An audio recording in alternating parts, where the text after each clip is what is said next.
These are what you call snowman goggles, man. For me, when I put this hat on, I go into full character. Ready? Boom. See that? All right, guys. Let's have some fun. It's the Ravens week. What you got? What you got? Who's first? Who's first? When did the obsession with the goggles start? The obsession? Yeah, or the enjoyment of wearing them, whatever you want to call it. Yeah, when I put the goggles on during the game, I think it was the Patriots game. Because I've always called it snow gear. You know, I have a snow store where they sell the snow gear. I'm like, it just all works in the aura of me. So, I said, why not, bro? Like, if I could make a shirt, let me hit up Oakley and figure out where the manufacturer are and get the goggles. So that's what we got. The real deal soda peel, Maddie. But it's cool. I enjoy doing what I do, and the Mafia supports me. So I see a lot of people in the stands with goggles on during the game, and it's supposed to be negative. So, if you want to be a little swaggier than the usual, you might as well grab a little bit of snow goggles from your boy. Dion, 4 years ago today, Aaron's pick six against the Ravens. What do you remember about that moment, that play? Remember, it's in the past. It's in the past. Like, all I've been hearing about is that. If we talk about that, we can't live in the past in that sort, because it was a great play, but we have to do so many different things for this time for it to work. And Tara knows it. We were actually just speaking about that in the locker room, that a lot of people are like, that's like their highlight from the last time, is that pick six, which is a beautiful play. But Lamar is a totally different player. They have a totally different team. They have totally different offense. They have totally different weapons. And not to say that it'll never happen again. It can happen at any time, but that's not the importance of what we're thinking about in this week. We're thinking about going out, executing, and being the best version of the Buffalo Bills. You described last week as organized chaos. It is. How would you describe this week? It's the same thing? Yeah, it's organized chaos, just with capital letters. But yes, because sometimes chaos is a good thing, but when it's structured and pointed the right direction and ran the right way, it's a good outcome. What are the challenges Baltimore's defensive front present?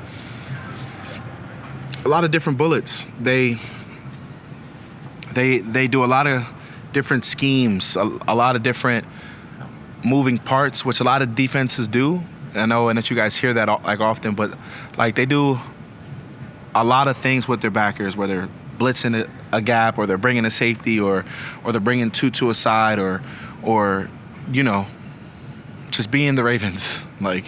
They're all over the place with effort and energy, which is what we have to match. We have to match and hit them straight on, and just be prepared of the moving parts, because that's what their defense does well. They get you on their toes, and they'll get you thinking that it's coming here, but it's really coming here, instead of, sticking to what we do best. It could trick you if you aren't studying, but we do a good job of studying. Did Terrell Bernard talk to, when he gave his speech a couple days ago, or yesterday I think it was that to the whole team or just the defense? Defense. Yeah, defense. What did he talk about? I want to ask you about Matt Milano. Yeah. Aside from that, you've known him for so long.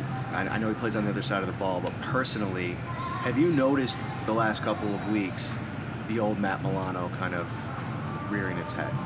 Yeah, Milano had a serious injury, and every week that he's present, every week that he's on the field, you're going to start to see him become more of his true original self. That's the nature of being human. You become not a rookie again, but you become kind of baby deer-legged. And then as you start to walk and you start to practice, then you become into that big buck. So it's Milano is Lano. Like, he's in the weight room. He's here all day. He's doing extra treatment. He's doing extra things, and he's building his confidence. So yes, I've seen Milano get back into his groove. You are correct. I have been with Milano for 8 years. You know, like, we came in together. That was my roommate when we lived in the Armored Heights. Like, day one together, it was with Lano, and I see him, and he's becoming more and more of, you know, all-pro Lano every day. That he's, you know, out here playing and practicing and getting back to his ones and twos. What about seeing Trey? Trey, yeah, I can't wait to see Trey, man. I can't wait to see Trey and hear his voice, man. You know, I'll be happy to see him. I know that he'll be happy to see us too. And all love and respect for the bro. Good dude, good family, great kids. Trey White, you know, Trey White, Goalie Academy, you know, it's here forever. How have you seen Josh change as a leader this season? Josh is more vocal, but he's staying in his means. Like he's not gonna say, everybody listen up. Like, that's not Josh, but he's gonna be more vocal in the little jabs that need to be jabbed on. But Josh is Josh. Like, he's not drastically different. Like, he's not this different person. He's just, I would say, maybe more confident. Like, Josh is more confident with who he truly is. And, you know, that's the full around thing. You know, on the field, off the field, during a game. You know, Josh is. How would you describe the command that he has in a room when he takes it over?